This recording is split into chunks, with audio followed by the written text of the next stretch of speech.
Olá, sejam muito bem-vindos. Hoje a gente vai embarcar numa jornada, que na verdade é tão antiga quanto a própria humanidade.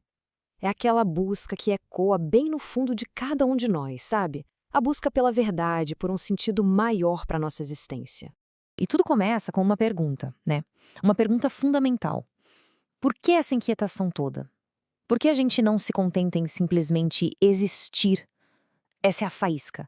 É ela que acende a nossa jornada, que nos empurra a olhar para muito além do horizonte do nosso dia a dia. E o curioso é que, no mundo de hoje, com toda a nossa tecnologia, parece que essa busca ficou ainda mais forte. O sociólogo Anthony Giddens tem uma sacada ótima sobre isso. Ele diz que quanto mais controle a gente acha que tem sobre o mundo material, mais a gente pode se sentir perdido. E essa sensação gera uma ansiedade, sabe? Uma ansiedade que nos faz procurar algo mais profundo. É muitas vezes nesse vazio que a busca pela verdade realmente começa. Então, vamos lá. Nossa primeira parada nessa jornada é no território da mente, da razão pura. É aqui que a gente tenta, sabe, mapear o desconhecido, usar nossa lógica para tentar construir uma definição do divino. É uma tarefa gigantesca, que filósofos e teólogos vêm enfrentando há milênios. E como é que essa abordagem racional costuma começar?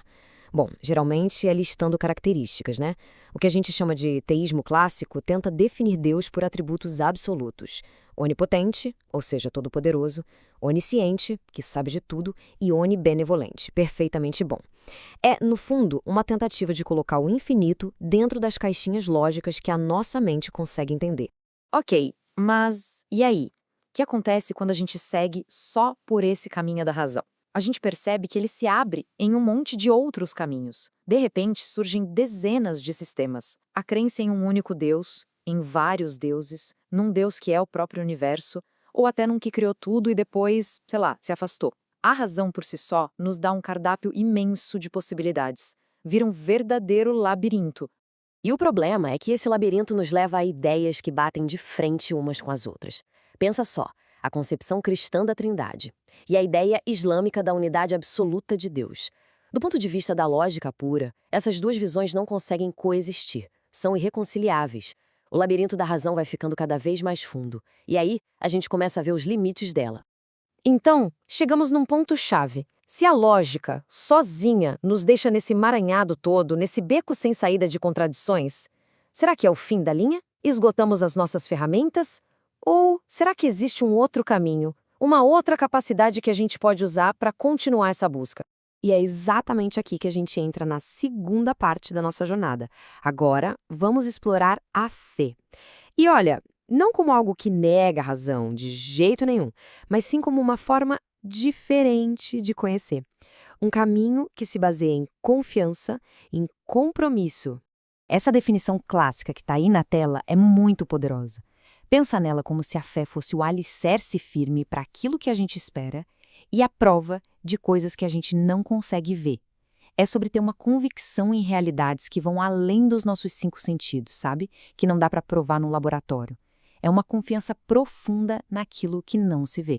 Mas aqui tem um ponto super importante. Precisamos separar as coisas. Uma coisa é crença, outra é fé. A crença é mais intelectual, sabe? É aceitar que um fato é verdadeiro. Já a fé é outra história. Ela envolve um passo além. É o compromisso pessoal, é a ação que nasce daquela crença. A analogia do avião é perfeita para entender isso. Vamos lá. Acreditar é olhar para o avião e aceitar que sim, a engenharia e a física fazem com que aquela máquina possa voar. Agora, ter fé é realmente entrar no avião, sentar na poltrona e decolar, confiando a própria segurança à tripulação e à aeronave. A fé é a crença colocada em prática, é a crença em ação. E é aqui que a gente chega no coração da nossa conversa de hoje. E se a questão não for escolher entre a mente e o coração, entre a razão e a fé? E se, na verdade, o segredo for unir os dois? E se eles não forem inimigos, mas parceiros nessa busca pela verdade? Essa citação do Papa João Paulo II é simplesmente brilhante para ilustrar essa ideia. Pensa nessa imagem, duas asas. É uma imagem muito, muito poderosa. Por quê? Porque um pássaro não consegue voar com uma asa só, né? É impossível. Talvez, da mesma forma, o espírito humano precise das duas coisas, da fé e da razão, para conseguir alçar voo, para se elevar de verdade até a contemplação da verdade.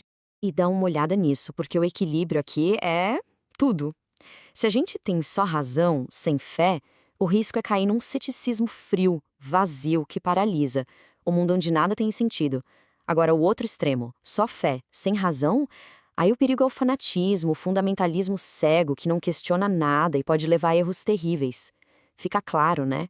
A reflexão precisa do compromisso, e o compromisso precisa da reflexão. Uma asa precisa da outra.